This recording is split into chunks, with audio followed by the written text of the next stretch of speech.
Bienvenue à toutes et à tous, hein. Donc, on va parler aujourd'hui principalement de l'UGIP, Union Générale des Infirmières de Belgique.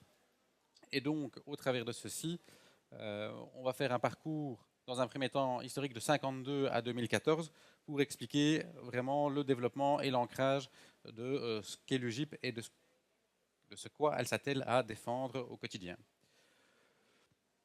Donc, AUVB, UGIP, AKPV correspondent évidemment à l'Union Générale des Infirmières de Belgique dans les trois langues, qui montre bien la volonté de l'UGIP au-delà de ça d'être une organisation coupole. Coupole des organisations professionnelles générales et spécialisées en Flandre, Wallonie, région germanophone et Bruxelles. Au-delà de ça, cette collaboration garantit une base commune, ah, oui, commune, officielle pour les points d'attention importants pour les soins de santé et pour les soins infirmiers au sein de toutes les catégories de personnel et du secteur de soins. Si on fait un bref historique, l'UGIP, ce n'est pas d'aujourd'hui, il y a déjà quelques années, comme on l'a parlé tout à l'heure, 1952, fondation comme association de fait établie dans une convention entre quatre associations, NVKVV, NNBVV, ACN et FNIB. On va retrouver là derrière, plus tard, ce qu'on appellera les quatre associations fondatrices, plus une cinquième, avec un objectif à l'époque qui était une cohérence dans la défense professionnelle infirmière vis-à-vis des pouvoirs politiques et institutionnels, en poursuivant trois buts majeurs: promouvoir et développer les soins infirmiers, les sciences relatives aux soins infirmiers, la qualité des soins infirmiers, rassembler les associations de praticiens de soins infirmiers dans le sens de la loi relative à l'exercice des soins de santé, et représenter et défendre la profession et l'exercice des praticiens infirmiers aussi bien dans leur intérêt professionnel que dans l'intérêt des patients qui leur sont confiés. Donc, trois objectifs majeurs. On va parcourir quelques années, puis on arrive en 94 avec l'adaptation de la convention et extension à l'association germanophone. On va retrouver la cinquième association fondatrice. Et puis on va se retrouver entre 94 et 2008 sur une période réellement de transition. Transition où des associations spécialisées s'associent ou se conventionnent avec les associations mères. Du côté francophone, essai de rapprochement en vain. Et du côté néerlandophone, on va parler de la VVU en 2007. 2008, sous l'égide de la ministre Anke Links, qu'est-ce qui va se passer? Plan pluriannuel d'attractivité avec trois initiatives. Campagne de promotion de la profession infirmière, plus grande implication des infirmiers dans les processus de décision qui les concernent, et idée d'un financement des associations professionnelles. Et donc de se dire, tiens, au travers de ce plan pluriannuel, la profession doit s'unir. Doit s'unir comment? En 2010, transformation de l'association de fait de 54 et ouverture à toutes les associations professionnelles avec statut SBL au niveau de l'UGIP. Et donc, au niveau de la construction et de la création de l'ASBL, l'ASBL UGIP, il y a d'abord eu l'élaboration des statuts pour être reconnu en tant qu'ASBL, approuvé par les 5 membres fondateurs dont on vous a parlé tout à l'heure, modifié en 2012. En 2011, rédaction d'un règlement d'ordre intérieur modifié en 2013. Et l'UGIP informe les autorités que l'UGIP ASBL est née et ouverte aux associations spécialisées et spécifiques. On ne reste plus sur 5 associations générales. Le 20 septembre 2011 arrive un nouveau conseil d'administration composé de 5 associations fondatrices et de 7 associations d'infirmiers spécialisés ou de pratiques spécifiques, 4 néerlandophones et 3 francophones. Et on arrive en septembre 2013 où le financement de l'UGIP est octroyé. Maintenant, tout le travail va vers la répartition, va vers une clé de financement de ce financement. Alors, si maintenant on regarde ce qui s'est passé plus au niveau francophone, de l'UGIP est sorti 3 chambres, dont la chambre francophone, et en juillet 2013, une première réunion de la chambre francophone a eu lieu. Si on remonte d'un cran et qu'on revient sur l'UGIP fédéral aujourd'hui, pour y adhérer, comment ça se passe pour une association infirmière? Il faut être une association composée principalement, majoritairement d'infirmiers, avoir un minimum de 50 membres, être issu de 2 provinces ou de 8 institutions différentes, être accepté par l'AG sur proposition du CA. Moyennant ça, on arrive à l'UGIP. L'UGIP représenté par un bureau, avec un président Marc Konings, une vice-présidente Myriam Pietruns, une secrétaire Aurélia Bustilio, un trésorier Paul Songs. Au-delà de ça, on voit qu'il y a vraiment une répartition au sein des associations différentes. Si on prend toutes les associations membres néerlandophones, eh bien, vous allez retrouver toute cette série d'associations. Au total, 17. Au niveau des associations membres francophones, on va retrouver également un ensemble d'associations. Et donc, c'est clair que quand on parle de la profession infirmière, on ne se rend pas toujours bien compte du nombre d'associations qui peut être derrière cette profession. Ici, on va parler de 21. Et pour l'association membre germanophone, on va parler de l'association, une des 5 fondatrices.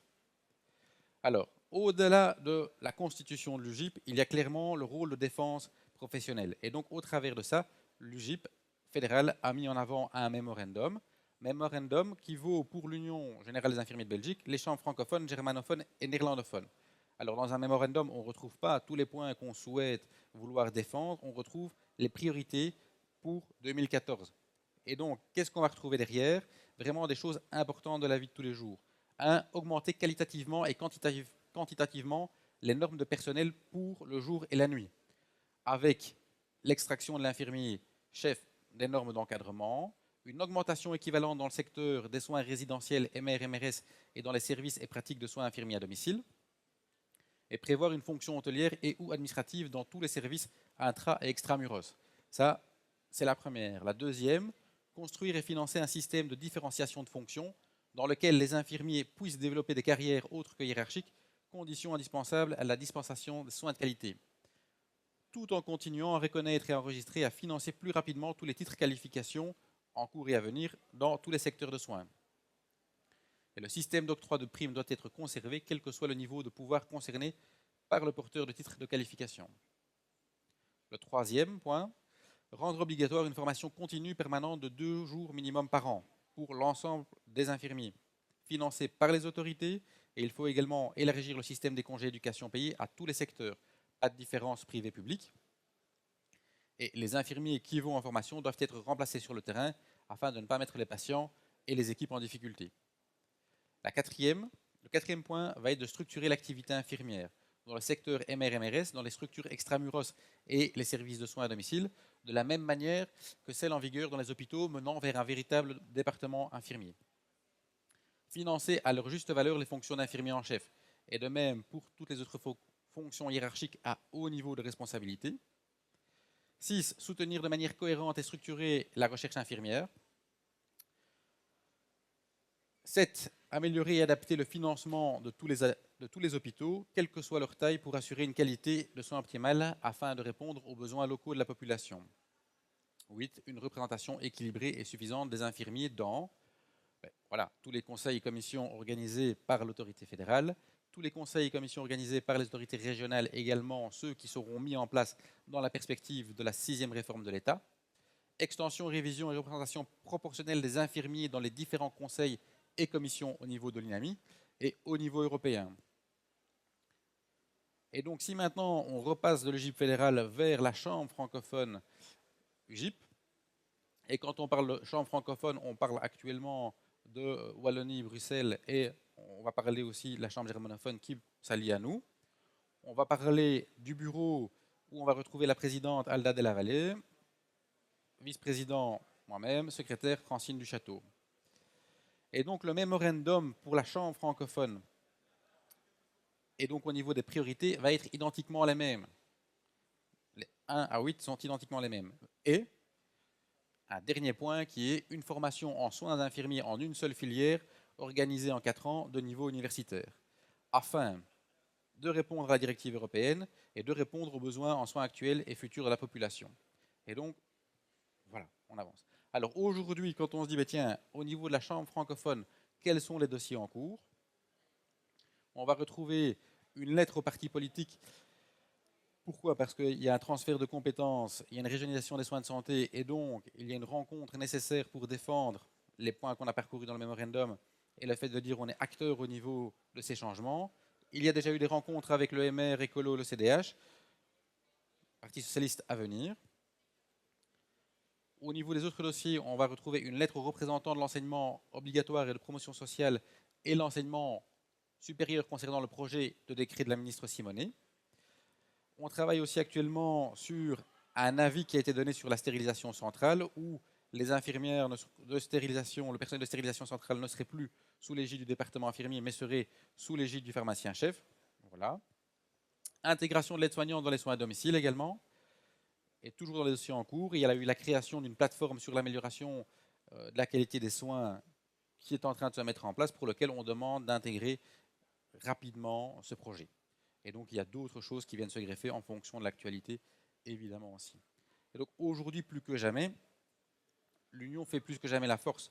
Aujourd'hui, il est important que la représentativité infirmière passe par les associations et passe par le GIP. Aujourd'hui, il est clairement établi que quand l'État interpelle un organe pour la profession infirmière, il interpelle le GIP. Mais le GIP n'est jamais que le porte-parole des associations qui suivent. D'accord? Voilà. Merci à vous. Tu veux ça ou... D'accord.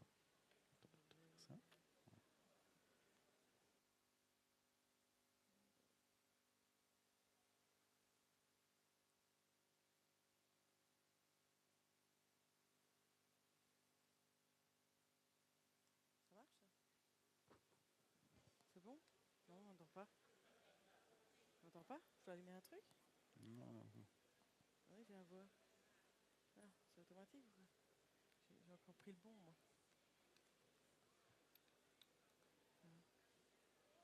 Bonjour. Oui, on n'entend pas. Si on m'entend? Ah oui, maintenant, ça y est.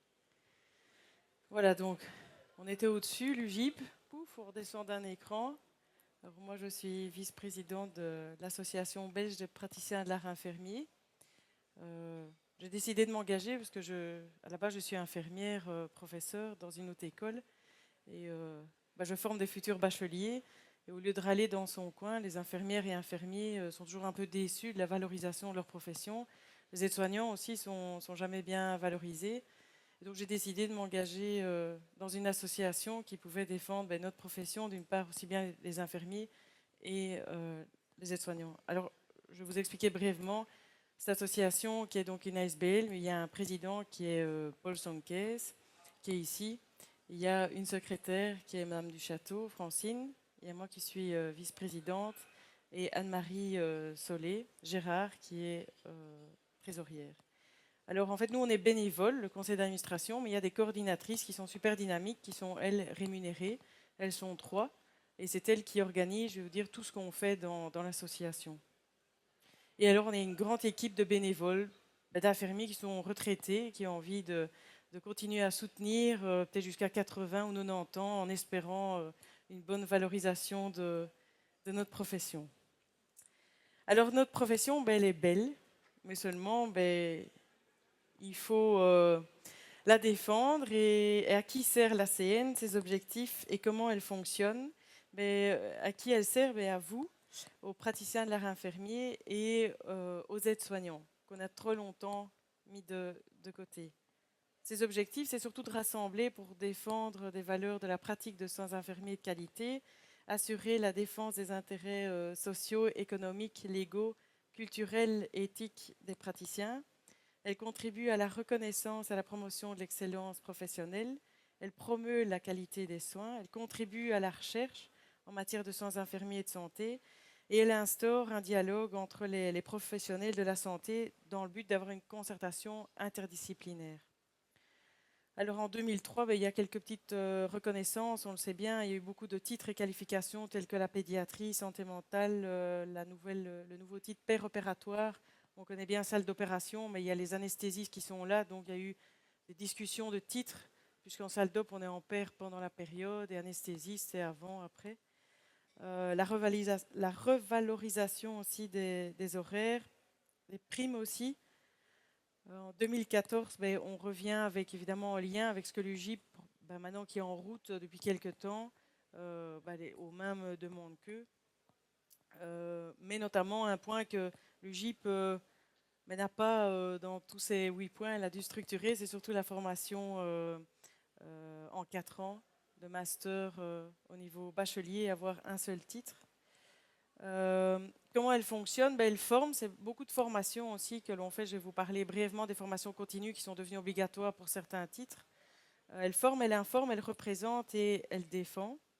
Et l'ACN collabore aussi avec le CPSI, qui est aussi un centre de perfectionnement en soins infirmiers. Elle a un large éventail de formations, de séminaires, de conférences, de journées et de formations qui sont aussi formées pour certains hôpitaux ou maisons de repos à la demande des directions. en adéquation avec les besoins donc, professionnels. Donc on fait des formations aussi bien à Woluwe où est le siège social, mais les formateurs se déplacent aussi dans les endroits, que ce soit maison de repos ou que ce soit dans les hôpitaux. Alors, il y a plusieurs. Elle organise pour vous des journées de remise à niveau, entre guillemets, quelques petits exemples. Et notamment, cette année, mais bientôt, il y aura pour l'imagerie médicale, pour les infirmiers et infirmières qui travaillent en milieu médicothèque. Il y aura aussi pour les cadres, direction infirmiers, une formation mise en place d'un projet qui conduit le Quistax. Et par exemple aussi, vous avez qu'apporte l'interdisciplinarité face au syndrome gériatrique, qui est le 21 octobre 2014. Donc ça, c'est ce genre de congrès que l'association organise. Elle informe parce que les lois elles, se modifient, il y a des textes et des techniques infirmiers qui évoluent. Et donc, il y a une revue qui s'appelle l'Infonursing, il y a une newsletter sur les sujets brûlants. Et donc l'ACN aussi, c'est un lieu de sondage. Par exemple, sur le site internet, on fait souvent des sondages. Ici, c'est un exemple. Revaloriser la fonction d'infirmier-chef. Quelle priorité des votes? On sait aussi démocratiquement qu'est-ce qui est plus important. Donc elle vous représente, comme on l'a dit, au niveau local, régional, communautaire, national, international. Et sur le plan national, il y a l'UGIP. Et d'autre part, il y a d'autres conseils, comme le nouveau Conseil fédéral de l'art infirmier. Et alors, ici, vous avez tout le schéma, c'est assez complexe. Au début, on se demande quelle association ou quoi qu'est-ce. Mais donc, toutes ces associations francophones et flamandes, mais finalement, sont réunies maintenant à l'UGIP. Et donc, à l'UGIP, toutes les associations, mon collègue en a parlé, il y a l'ACN, la FNIB, la KPVD, etc. Et sur le plan international, on a donc une étroite collaboration. On a souvent un administrateur qui fait partie du CDF, qui est donc le secrétariat international des infirmiers de l'espace francophone. Et donc sa mission principale, c'est de faciliter le partage des expériences donc, au niveau des pays francophones uniquement et soins infirmiers. Alors sur le plan associatif, elle participe à de multiples groupes de travail de différentes associations. Alors la recherche, c'est aussi un point qu'elle développe. Et dans la recherche, on a développé plusieurs commissions, dont la commission éthique. Donc, par exemple, quand il y a eu ce grand débat sur l'euthanasie des enfants, mais la commission éthique s'est réunie et on a pu défendre notre position avec des personnes qui sont réellement sur le terrain et qui sont confrontées à ces situations pour nous faire entendre chez le politique qui écoute bien ce qu'il a envie, mais on a relayé. Et il y a la commission soins à domicile qui existe aussi, qui se réunit tous les 2 mois. Il y a la commission formation, c'est elle qui fait vraiment tout ce gros planning de formation continue, de congrès, de formation aussi bien pour les aides-soignants et infirmiers et spécialistes. Commission recherche, où il y a toujours ce fameux prix Grasi. C'est toujours intéressant pour des étudiants de fin d'études qui font un TFE et qui peuvent proposer une recherche ou en fin de master. Alors, il y a des nouvelles commissions comme la commission en diabétologie, la commission pédiatrie, la commission DIRHM et la commission cadre, qui sont toutes des sous-commissions qui sont composées de personnes qui sont sur le terrain. Alors, le prix Grasi, voilà ce qu'on donne.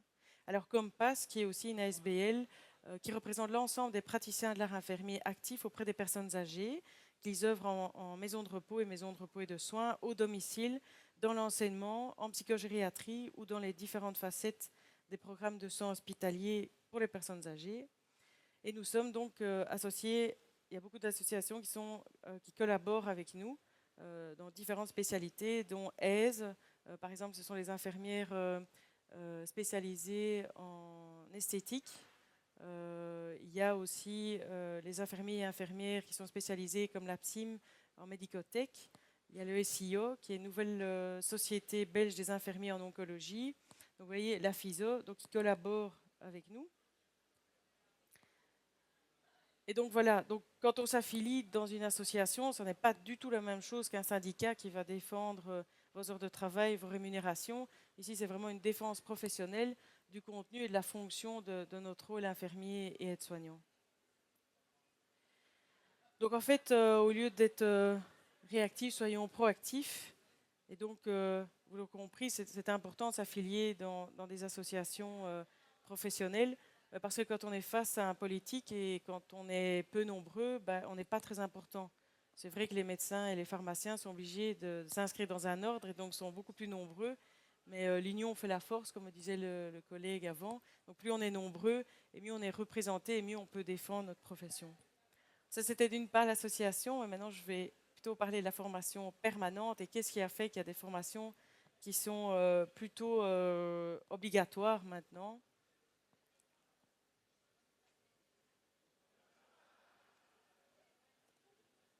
Donc, pourquoi des formations continues?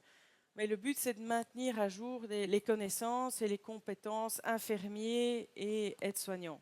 Permettre aux infirmiers et aides-soignants de réfléchir à leur pratique. Trop longtemps, on est resté en sortant des études, 20 ans plus tard, on est resté avec notre pratique que l'on a vue. Et le but ici, c'est de se mettre à jour. La technologie évolue, les patients évoluent. Donc, c'est le but de ces formations. Mais il y a un cadre légal. Ce n'est pas du tout les directions infirmiers ou de maisons de repos qui vous imposent pour s'amuser d'aller faire des formations ou pour vous embêter.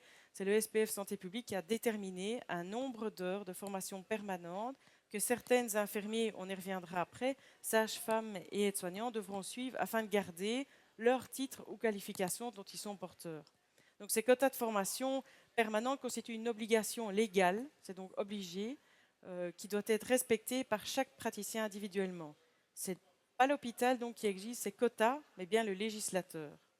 Deuxièmement, le SPF Santé publique a également déterminé un nombre d'heures de formation dans certaines catégories d'infirmiers et sages-femmes qui devront suivre afin que l'hôpital ou un service hospitalier puisse conserver aussi son agrément. Il s'agit des infirmiers et sages-femmes assurant des fonctions de cadre ou de cadre intermédiaire. C'est vrai qu'il y a un master aussi qui existe après les études d'infirmier ou quand on est déjà cadre ou infirmier, il y a ces formations, mais il faut aussi se mettre à jour. Et là aussi, c'est le législateur qui a imposé une certaine heure de formation.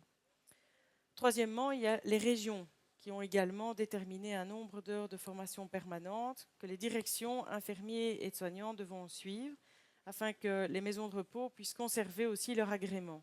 Donc ça aussi, c'est un quota d'heures qui a été proposé. Donc le quota de formation permanente pour les membres du département infirmier d'un hôpital, l'arrêté royal du 13 juillet 2006, donc propose pour les chefs de département de ADI et infirmiers chefs cadres et infirmiers chefs de service de suivre 60 heures en 4 ans. S'ils n'ont pas fait les 60 heures en 4 ans, ils perdent leur titre, mais ils peuvent aussi perdre l'agrément. C'est ce qui me paraît logique, c'est qu'on était quand même demandeurs. Et donc, qu'est-ce qu'il y a dans ces formations? Remise à niveau sur la législation des hôpitaux. On sait que ça change régulièrement, donc il faut se mettre à jour par rapport à la législation, l'organisation et la gestion des ressources humaines, l'épidémiologie, l'amélioration de la qualité des soins et l'efficience, etc. sont des points qui sont obligatoires. Le quota de formation permanente pour les infirmiers, sages-femmes et soignants. Donc vous savez que maintenant on a bien séparé infirmiers bacheliers, infirmiers brevetés et sages-femmes et aides-soignants. Donc les sages-femmes sont tout à fait séparées maintenant. Avant, vous pouviez faire infirmier gradué ou bachelier ou breveté et après passer sage-femme. Maintenant, c'est vraiment l'art de guérir. Donc, ce qui est logique aussi, qu'elles doivent se mettre aussi à jour. Donc, pour les infirmiers actuellement, seuls les infirmiers porteurs d'un titre, donc spécialisation ou qualification, expertise, on appelle ça, particulière, sont soumis à l'obligation des formations permanentes. Maintenant, ce on réfléchit aussi dans l'association, c'est tiens, on a imposé à tous ces titres et qualificatifs, c'est très bien, mais l'infirmière généraliste, elle doit aussi se mettre à jour. Que vous travaillez en endoscopie ou en chirurgie ou en médecine ou à domicile, il y a des choses qui changent quotidiennement. Et là, c'est vrai qu'on n'a pas imposé, pour l'instant, le législateur n'a pas encore imposé ces formations continues aux infirmiers. Alors lesquelles? Donc les spécialités, c'est aussi 60 heures en 4 ans. Donc c'est tout ce qui est infirmier spécialisé SISU, donc sans infirmier et médecine d'urgence, infirmier spécialisé en gériatrie, infirmier spécialisé en oncologie, infirmier spécialisé en pédiatrie et néonatologie, infirmier expert en diabétologie, infirmier spécialisé en santé mentale et psychiatrie, infirmier spécialisé en soins palliatifs. En ce qui concerne les sages-femmes, les CC sont soumises à une autre obligation de formation permanente, c'est 75 heures par 5 ans, avec un minimum de 8 heures en réanimation du nouveau-né. Ce qui est important, parce que c'est vrai que la réanimation, ça change, la littérature scientifique change aussi, donc il faut se mettre à jour. En ce qui concerne les aides-soignants, ça c'est nouveau aussi. Et c'est bien, je trouve, pour leur profession. Elles ont 8 heures par an dans le domaine des prestations infirmières qui peuvent être déléguées. Vous savez qu'il y a 18 actes qui ont été délégués au niveau infirmier aux aides-soignants. Le premier test a démarré en 2011 à domicile et tend à s'élargir maintenant pour les services, certains services des hôpitaux. Et donc ce test a très bien fonctionné entre collaboration entre aides-soignants et infirmiers à domicile. Et donc là, ces 18 actes, il y a des formations qui sont organisées. Nous, notamment à l'ACN, on organise des formations et parfois on va même dans les maisons de repos. Et là, c'est facile, on a toute l'équipe d'aides-soignants pour les remettre à niveau par rapport à la prévention des SCAR, par exemple, qui est un acte qui a été délégué, les soins de bouche, par exemple, les soins d'hygiène, prise de pulsation, température. Ça paraît tout à fait banal, mais juridiquement, ce n'était pas reconnu. Maintenant, c'est vraiment reconnu. Voilà. Avez-vous des questions, des réflexions, des idées? Oui? Voici. Dans le secteur des maisons de repos, donc on a une obligation légale effectivement de la région wallonne pour 2 journées par an, aussi bien pour le personnel infirmier, aide-soignant, kiné, ergo. Et ce n'est même pas au prorata du temps de travail, hein, donc c'est vraiment 2 journées de formation. Mais c'est très difficile aussi à organiser. Donc moi j'ai une petite question par rapport à l'organisation de la CN. Si la CN pourrait venir à la maison de repos, est-ce qu'il y a quand même des tarifs qui sont réduit dans la mesure où on n'a pas de subside vraiment pour les formations, si ce n'est les formations obligatoires que l'INAMI nous finance pour les soins palliatifs et la démence. Mais voilà, est-ce qu'il y a moyen d'avoir une collaboration future avec l'ACN et mon institution de soins? Oui, ça c'est possible. Hein. Elles font des prix. Alors on va sur place aussi. C'est vous qui choisissez aussi les jours, la date. Et alors là, on peut organiser des formations. Enfin, moi, j'en ai déjà fait, par exemple, dans les maisons de repos à Huy, à Bruxelles. On se déplace et on voit aussi le prix. Vous discutez avec Catherine Borges, notre coordinatrice, et vous demandez qu'est-ce que vous avez besoin. C'est vous qui choisissez le thème et en général, elle prend le spécialiste ou l'expert dans le domaine. Parce que dans la région de la province de Liège, on essaie de réunir les moyens avec différents directeurs de maisons de repos pour financer effectivement oui. donc à Liège, au Palais des Congrès, parfois on fait avec la GP, donc des formations qui nous coûtent moins cher.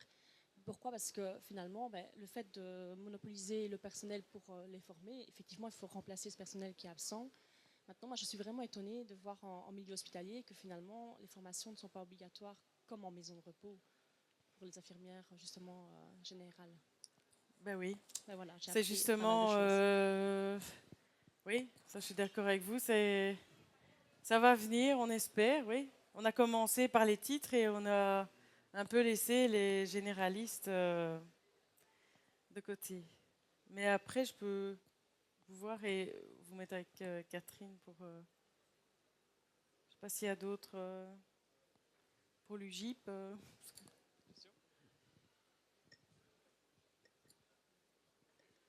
Ici.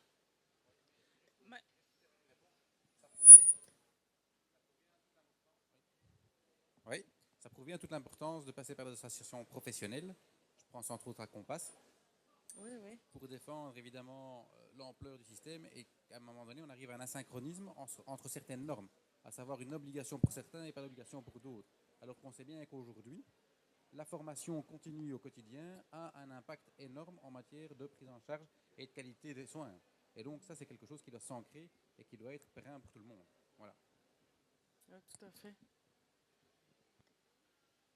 Ma question concerne le changement au niveau des années de formation. Vous avez dit on passera peut-être d'ici peu à 4 ans. Et les infirmiers qui sont déjà sur le terrain, qu'est-ce qu'il en serait? Parce qu'eux, ils ont suivi une formation de 3 ans. Vous revenez par rapport à tout à l'heure, par rapport au fait de dire la volonté de passer sur une filière unique en 4 ans, enfin niveau universitaire et autres. Oui, maintenant, voilà, je ne vais pas dire que c'est une histoire vieille d'il y a longtemps, mais c'est une histoire qui existe déjà depuis longtemps. La Belgique est quand même connue pour être un pays de consensus et de compromis.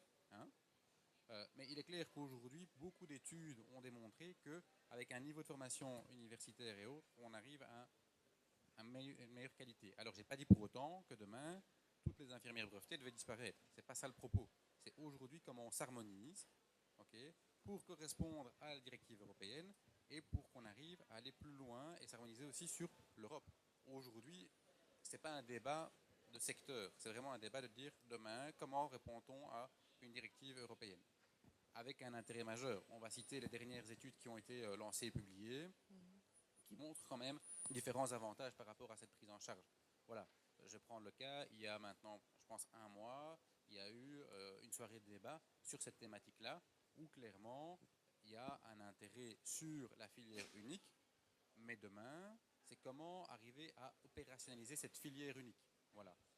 Aujourd'hui, je ne sais pas vous donner une réponse, mais la volonté d'y arriver y est.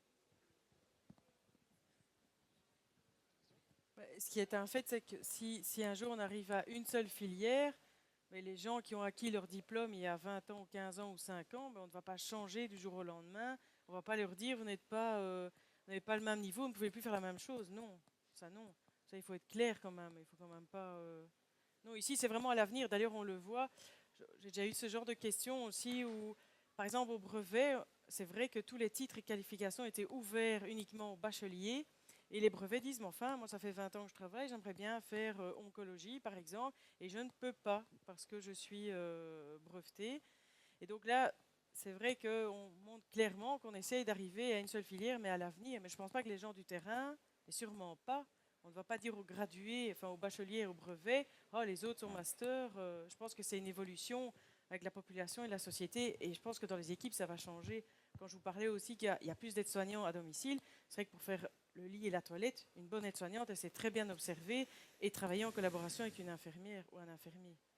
On a vu l'évolution sur le terrain au niveau du domicile, ça a l'air de bien fonctionner.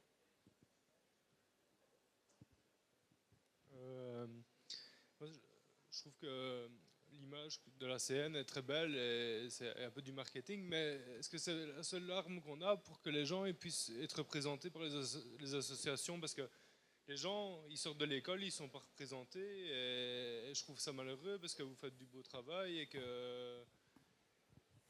ne pourrait pas rendre la représentation obligatoire dans les associations.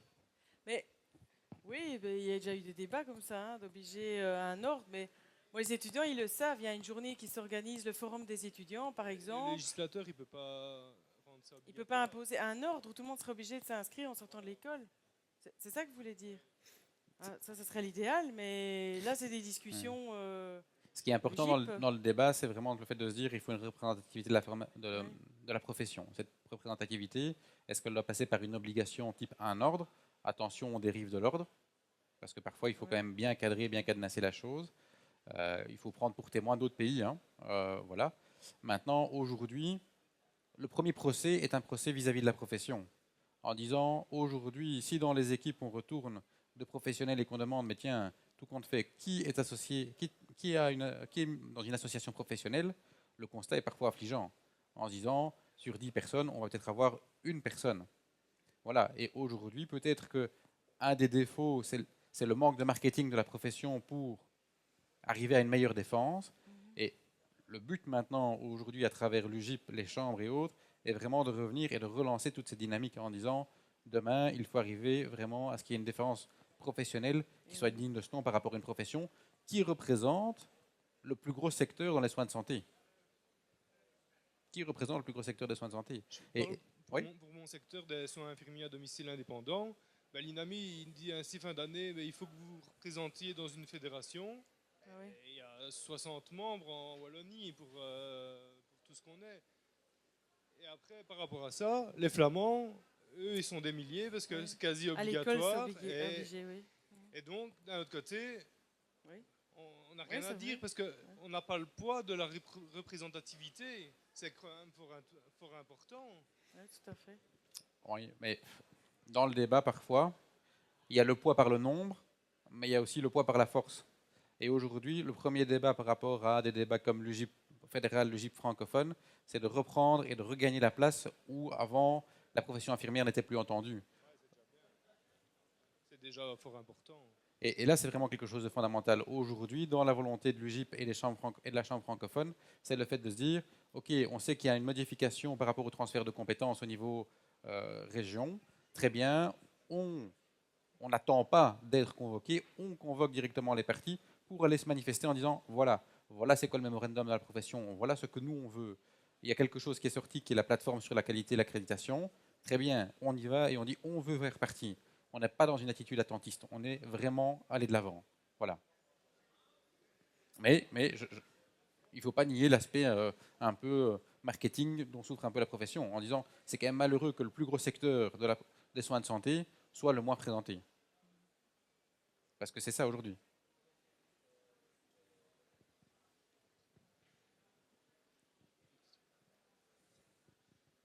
Bonjour. Avez-vous des informations concernant la reconnaissance du titre 4e SALDOP ou le soin périopératoire? Oui, alors il est passé au Conseil fédéral de l'art infirmier, donc il émet l'avis de titre fini à la ministre, et donc il va être signé d'ici peu. Oui. Il a été recorrigé une dernière fois. Là. Ici, il est passé au mois de janvier. Donc là, maintenant, il est chez la ministre qui doit signer. Et vous avez un bon espoir avant les élections? Oui, ou, oui. Oui, lui, c'est le dernier titre qu'elle signera. Merci. Oui.